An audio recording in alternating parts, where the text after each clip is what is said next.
Uztek hackatoni uchun qo'shimcha ma'lumotlar berib o'tamiz. Bu AI-Tech Proctoring tizimi bo'yicha, chunki AI-Tech'dagi sun'iy intellekt elementlari tizimi qanaqa ishlashlari bo'yicha prezentatsiyada ma'lumotlar yo'q. Shu bo'yicha ma'lumotlar berib o'tishim kerak. Ertangi kungi bo'ladigan taqdimotda DEC'da pitchda qanaqa qilib turib himoya qilish mumkinligini, ro'y berishi mumkin bo'lgan savollarga qanaqa ko'rishda javob berish uchun bu ozroq foydali bo'lsa kerak. AI-Tech Proctoring nima? AI-Tech Proctoring bu alohida biz ko'rishimiz mumkin bo'lgan alohida qanaqandir sayt emas. Biz ko'rishimiz mumkin bo'lgan alohida tizim emas. Bu mavjud bo'ladigan tizimlarga yordamchi bo'ladigan sun'iy intellektga asoslangan nazoratchi proctoring tizimi. Ya'ni bu Vazirlar Mahkamasining 559-sonli qarorida ko'rsatilgan oliy ta'lim tizimlaridagi LMS, ya'ni o'qish jarayonlarini boshqarish tizimi platformasiga qo'shimcha bo'ladigan, imtihon jarayonlariga o'qituvchiga yordamchi bo'ladigan bitta platforma hisoblanadi. Modul ko'rinishdagi platforma hisoblanadi. Bundagi asosiy elementlar ham ko'rganmiz: yuzni aniqlash, ko'z nikohlari qay darajada ekanligini bilish, kamerada obyekt tushib qolsa ularni aniqlash, tashqi muhit, shovqin, audiolarni tahlil qilish, brauzerdagi tablarni o'zgarish yoki copy paste deydi, ko'chirib boshqa joyga o'zgartirish holatlarini aniqlash bo'yicha topib, bizda umumiy qay tarzda talaba bu yerda imtihonda cheating, ya'ni g'irromlik yo'li bo'yicha amalga oshirmoqchi degan nazarda tutiladi. Boya aytganimdek, bu to'liq LMS tizimlari hozirgi kunda ishlab chiqqanimiz Kitsune LMS, o'zimizda Kimyo texnologiya instituti mo'ljallangan LMS tizimi qurilyapti, u uchun mo'ljallangan.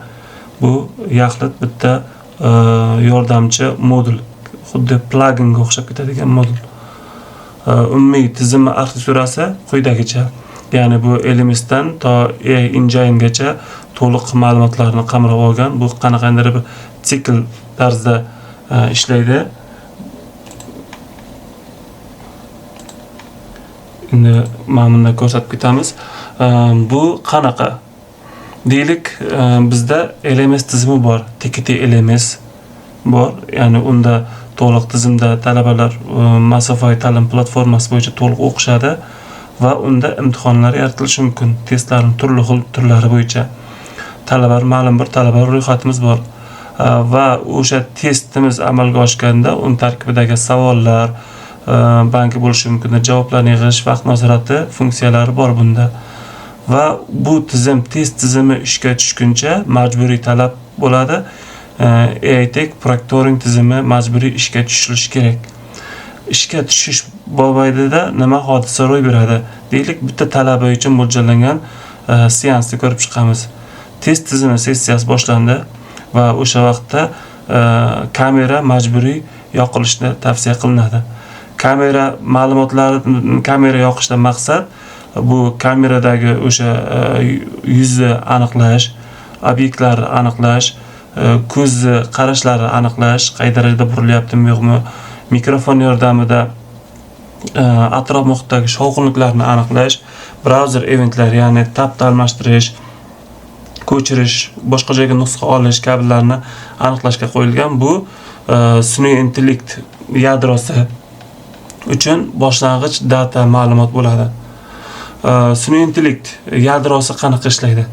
Sun'iy intellekt yadrosida asosan 5 ta moduldan iborat, alohida modullarga tuzilgan moduldan iborat. Yuzni aniqlash, ko'zni qarashlarni aniqlash, telefon, boshqa kitobga o'xshash obyektlarni aniqlash, audioni aniqlash va brauzerdagi eventlarni aniqlashga mo'ljallangan. Va shu asosida bilib, uning tarkibidagi bo'lgan alohida tizimimiz bor, Risk Engine. Va bu nimaga qo'yilgan? Yuqoridagi sun'iy intellekt yordamida qay darajada aniqlanganligini qarab, u bazaviy ball berib chiqadi. Va bazaviy ball berib, o'sha korrelyatsiyalab umumiy bahoni uzatib beradi. Va Risk Engine tomonidan qilingan hisobotlari biz JSON eksport ko'rishda o'sha tizimga saqlanadi. Bu yakuniy qaror instruktor, o'qituvchi, mentor, umumiy mavjud inson ko'rishdagi proktorga beriladi.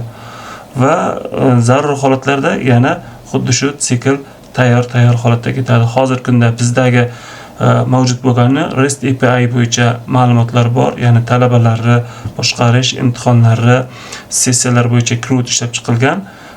Qolgan qismlari ham navbat-navbat ishlab chiqilish bosqichida. Xo'p, ma'lumot yig'ish bosqichida nima amalga oshiriladi? Ma'lumotda odatda yig'ishda 3 xil toifadagi ma'lumotlar ketadi. Video ko'rishdagi, audio ko'rishdagi va brauzer eventlar ko'rishdagi ma'lumotlar qo'yiladi. Biz bu joyda bir qancha bibliotekalarni yig'ganmiz. MediaStream API,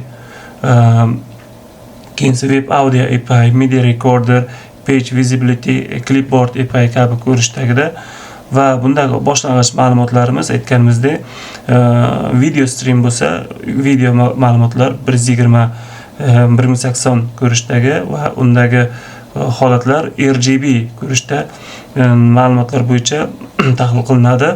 15-30 FPS holatida bu sozlamalarda mavjud bo'ladi. Va har bitta olinayotgan kadrda, ya'ni kadrlarimizdagisi o'sha bu yog'iga tensor nazorat ko'rishda amalga oshiriladi. Keyingi audio stream ko'rishda ham xuddi shunaqa, ya'ni bu yerda 300 sekund segmentlar bo'yicha o'sha qayta ishlanishlarga amalga oshiriladi. Brauzer eventlar o'zida to'liq ma'lumotlar endi bunda engine amalga oshirilishi, yuklamasi ko'proq JavaScript API ko'rishda amalga oshirilib ketilyapti. Barcha ma'lumotlar, 3 ta ma'lumotlar ham parallel ravishda yig'iladi. Va umumiy parallel ravishda yig'ilib, bu yerda Kafka event degan demak qism bor. O'sha modulda bu yuborilib, sun'iy intellekt modullar har bittasi uchun mo'ljallangan alohida modullar mustaqil qaror qabul qilishga qaratiladi. Xo'p, demak, bu jarayonda sun'iy intellekt yadrosi qanaqa ishlaydi? Sun'iy intellekt yadrosi aytdikki, bir necha modullardan iborat. Shulardan birinchi moduli yuzda aniqlash va tracking. Yuzda aniqlash trackingda tayyordan foydalandik o'zi. YOLO V8, Media Pipeline va ArcFace ko'rishda bularni boshlang'ich sun'iy intellekt modellarini Kaggle'dan oldik. Kaggle'da kirib ko'rsa bo'ladi va umumiy holatlarda YOLO va Media Pipe qanaqa holatda ishlaydi? Video kadr yig'ilishi amalga oshirilyapti RGB ko'rishda va YOLO bu yerda demak modeli bu qanaqa holatda borki, bizda o'sha nima deydi, face'lar o'qitilgan holatlar bo'lsa, u X1, Y1, X2, Y2 va hokazo ko'rishda bizda face detectionda formatga o'tkazib berdi. Media Pipe esa endi boshchi qay darajada holatligi, buryaptimi, tepaga qaratyaptimi yoki nima deydi, stolga qaradimi, boshqa holatlar bo'yicha aniqlashga qaratilgan va bu yerda 468 ta 3 o'lchamli landmark tochkalarga qaratilgan va u yoqdagisi ArcFace embedding bu yerda nimaga qaratilgan? Bu similarity, o'xshashlik holatlari bo'yicha talabani haqiqatan o'zligini verifikatsiya qilish uchun mo'ljallangan. Va undan keyingisida event generation, ya'ni hodisalarni generatsiyasiga qaratilgan tizim. Bunda face disappeared, ya'ni tizimda yuz yo'qolib qoldi. Multiple face, ya'ni kameraga 2-3 ta yuz ko'rinib qoldi. Unknown person, ya'ni bu tizimda o'sha talabani tanimadi.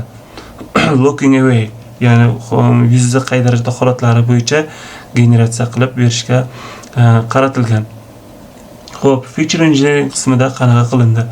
Odatda bu yerda 5-6 xil ko'rishda holatlarni ko'rdik. Noun face, face confidence, hit yaw, hit pitch, hit roll ko'rishda, face match score, face array ratio, absent frames ko'rishda olinyapti va bundagi nima qilinadi? Number of faces, ya'ni bitta odammi, ikkitami, uchtami yuzlar sonini qarashga qilingan. Face confidence va ularni baholayotganimizda 0 dan 1 shkalada ko'rishda baholanyapti.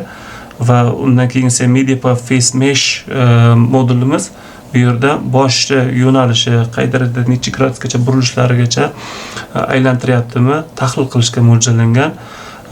Arc Face bo'lsa aynan yuzni tizimdagi bilan qay darajada mos ekanligini tekshirishga mo'ljallanyapti va undan keyin yo'q yuzlar kadrlar soni bo'yicha va hokazo qo'yilgan. Undan keyin esa qaror qabul qilishimizda ham qanaqa qilgan number of face bo'yicha baholanyapti. O'zi face disappearance bo'lsa 25 ball, bir necha yuzlar bo'lsa 35 ballli ko'rishdagi baho ko'rishda beryapti. Yuzda aniqligi deylik, mana bu deylik yuzdagi sonlar 2 dan ko'p bo'ladigan bo'lsa o'sha 35 ball jarima ko'rishda beryapti. Number of face agar yuz aniqlanmaydigan bo'lsa 3 sekund va undan yuqori holatda o'sha 25 ball jarima ko'rishda bo'lyapti. Face match, ya'ni aniqligi 60% dan past bo'ladigan holatlarda o'sha 40 ballik jarima beraveryapti. Ya'ni uning o'rnida boshqa odam bor. Yuzi kameraga, ekranga qaratilganda 30 gradusdan ko'proq qaratiladigan bo'lsa 5 sekund mobaynida unda jarima 10 ball berilyapti. Chunki baribir inson bunga jarimani kamaytirdik. Turli xil holatlar bo'lishi mumkin. Shu ko'rishda qaror qabul qilinadi. Ikkinchi, uchinchi modullar, ya'ni ko'z harakati moduli va obyektni aniqlash moduli. Ular qanaqa ko'rinishda ishlaydi? Endi bu yerda MediaPipe ga yana nima bo'ldik? Suyandik va o'sha joyda Landsmark Iris ko'rishdagi Kageldan tayyor modelni oldik. Bu joyda mana bu joydan ko'rganmiz lightweight CNN, ya'ni convex neural network ko'rishdagidan oldik va bu yerdagi featurelar qanaqa? Ya'ni bu yerda asosiy ma'lumotlar deylik, ko'z harakatlari X va X, Y ko'z harakatlarining burchaklari, ekrandagi qarayaptimi yo'qmi, markazdan qay darajada og'ishlar urib beryapti va hokazo qay darajada o'chirib yoqyapti. Chunki odamni normal holatda ko'z yumib yoqishi daqiqasiga 15-20 martagacha bo'ladi va ko'zda qay darajada ochiq yopiqliklar bo'yicha qilinyapti. Va shu bo'yicha baholayapti undan oldingi bo'yicha. Ya'ni bizda umumiy ma'lumotlarimiz, umumiy holatlarimiz 5 sekunddan ko'p bo'ladigan bo'lsa, boshqa holatlar bo'yicha bizda nima deydi, baholarda amalga oshirilyapti. Va blink rate 30 ta minutiga 30 dan ko'p bo'ladigan bo'lsa, o'zi stress indikatsiyasi amalga oshirilib, o'sha bu yoqda qo'shimcha signal holatlar bo'lyapti. Obyektni aniqlash, ya'ni bizda telefon, kitob, notebook, naushnik, smart soat yoki boshqa holatlar, bu narsalar bo'lishi mumkindir. Bu holatlardagi Kageldan YOLO modelini olganmiz. Va bunda Coco pre-trained, ya'ni boshlang'ich o'qitilgan va fine tune ko'rishda amalga oshirilgan. Endi aniqlangan obyektlarni ko'rdik. Telefon uchun 30, kitob uchun 25, notebook uchun 20 va hokazo ko'rishda o'sha ballar berilyapti. Telefon, demak, 100 ga yaqin ko'rishda, telefon yana boshqa holatlar bo'lsa, telefon 100 dan uzoq bo'ladigan bo'lsa, ballari turlicha holatlarga qo'yilgan. 4-5 modullar ko'proq audio tahlil, 4-modul, 5-si esa browser monitoring ko'rinishida ketilyapti. Audio tahlilda endi o'sha Whisper AI nimasidan foydalandik, ya'ni bizda ovozni ko'proq tanishga mo'ljallangan, lekin hozirda bu sal uncha yaxshi ishlamayapti.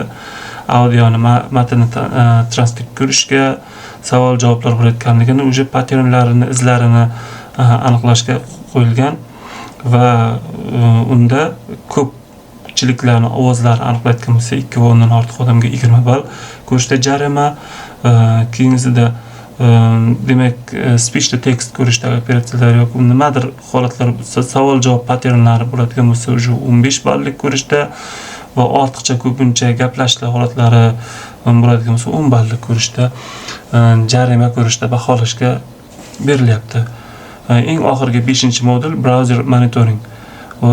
Browser monitoringda asosan tabni switch qilgani clipboard'dagi nima deydi, buferdan qay darajada ko'chirilayotganligini, fokusni qay darajada nima yo'qolganligini, full screendan to'liq ekrandan chiqib ketganligi, yana nima deydi, o'sha holatlarda F12 bilan Developer Tools bo'ladi, nimada Chrome'da o'sha narsalar ochilganliklari bu juda katta jarima bo'lishi kerak va screen share holatlari aniqlanganligi, Windows o'lchamlari, brauzer o'lchamlariga qarab aniqlangani qo'shimcha qo'yilgan. Ya'ni bu yerda ko'proq F12 ochilganligi ko'proq eng katta jarima bo'lib berilyapti va har bitta olinayotgan yuqoridagi 5 ta modul bo'yicha olinayotgan eventlar bu Risk Engine ga yuboriladi. Xo'p, Risk Engine qanaqa ishlaydi? Risk Engine bu undan oldingi holatlarni bo'yicha uje baholaydi. Mana bu yerda formulalarni ham ko'rsatib qo'yganmiz. Har bittasini aniqlanganligi bo'yicha baholashlarga, ya'ni telefon aniqlanishi, yuz yo'qolib qolishi, demak bizdagisi F12 bosilib turib brauzerda Developing Tools, ya'ni ochilganligi, ko'z qarashlari o'zgarganligi, tab almashganliklari va hokazoga qarab turib bazaviy ball beriladi har bittasi uchun. Va bu yerda vaqt omillari ham hisobga olinadi. Qay darajada aniqlanganligi, deylik 2 sekund, 15 sekund, 4-marta, 5-marta holatlariga qarab aniqlangandan so'ng keyin korrelyatsiya. Ya'ni unda korrelyatsiya ko'rishda masalan deylik ko'z olib qochishlarga 10, tab switch 8, fon detektiv bo'lsa, yakuniy holatlarda 48 ko'rishda qo'yilib, yana qo'shimcha holatlar bo'yicha qo'shimcha baholashlar yuzaga kelinyapti va yakuniy risk baholasida 4 ta toifaga bo'linyapti. 0 dan 25 gacha, 26 50, 50 75 va 76 100. Kritik holatlar bo'lsa, ya'ni juda ko'p marta demak jarima ballarini yig'di. O'rtacha yuqori bo'ldi va past holatlarda bo'ldi. Shunga qarab bu tizim loglarini saqlab boradi. LMSda yaratilganda ko'rib o'tamiz. Mana bu joyda LMS imtihon ochilyapti dastlab holatlarda va bizdagisi AITech avtoproktoringga tizimga so'rov yuborilyapti va o'sha joyda ushbu seans sessiyasi boshlanyapti. Talaba testga kirganda proktoring avtomatik tarzda boshlanadi va shu joyda aytish kerak, kameraga ruxsat bo'lish kerak va hokazo. Real time monitoringda test davomida 5 ta modullarimiz, ya'ni ko'z qarashlarimiz, brauzerlar bo'yicha, audiolar, videolar bo'yicha va boshqacha eventlar, streamlari parallel ravishda ishlaydi. Natijaviy xulosasi risk hisoblashlarga skorga yuboriladi. Barcha eventlarni olib tahlil qilib, bazaviy kontekst va korrelyatsiyamiz bo'yicha va proktor qarorlarini hisobotini ko'radi. Endi bu inson amalga oshiriladi bu joyda va undan keyin final progresslarni qay darajada ekanligini baholaydi, belgilaydi, qaror qabul qiladi. Ya'ni bu AITech avtoproktoring o'zi talabani chetlashtirmaydi, lekin tizimdagi qay darajada cheatinglardan, g'irromliklarga yo'l qo'yayotganligini aniqlashtirib qo'yiladi va natijani aytganimizdek yana webhook, callback yoki JSON report ko'rishda LMSga natija yuboriladi va yetarlicha demak qaror qabul qilingan bahoni shakllantirib beradi. Tizimni talablari bo'yicha talablari aytganimizdek qo'yilyapti har bittasiga. Mana bu aniqlik maqsadlarini bu yoqda ko'rsatib qo'yamiz. Bir tanishib chiqish kerak. Va infrastruktura holatlarimiz bo'yicha endi yaxshi bo'ladi bu tizimni to'liqroq ishlashi uchun. Demak, GPU stansiya bo'lsa yaxshiroq, ancha shunga qarab odatda tokenlar berishimiz mumkin boshqa holatlarda va bitta serverga odatda aynan proktoring ishlash uchun 50-100 talaba bir vaqtda amalga oshirish uchun va odatda imtihonlarimiz xuddi shu tarzda bo'ladi. Ko'pi bilan 2 ta yoki 3 ta 4 ta guruhlarimiz va keshlash amaliyoti Redis orqali amalga oshirilyapti. Database ma'lumotlar bazasi endi PostgreSQL ko'rishda va shu holatlarga kiritiladi. Muhim tomoni aytish kerak, har bir talabaning ma'lumotlari video saqlanmaydi. Faqatgina hodisalar tahlil qilinib, metadatasi olinadi xolos. Ma'lumotlarni qayta ishlanishi AES 256 shifrlash bo'yicha amalga oshiriladi. Bu yaxshi bitta shifrlash protokollaridan bittasi. Undan so'nggisi asosan audit loglar barcha qaytlar qaytib boriladi, ya'ni video saqlanmaydi, faqat shunchaki risk baholar qo'yiladi. Sun'iy intellekt modellari bo'yicha YOLO berilyapti, MediaPipe, ArcFace, Celero, Whisper ko'rishda olinyapti. Bularning hammasi Kaggle'dan olib moslashtiriladi.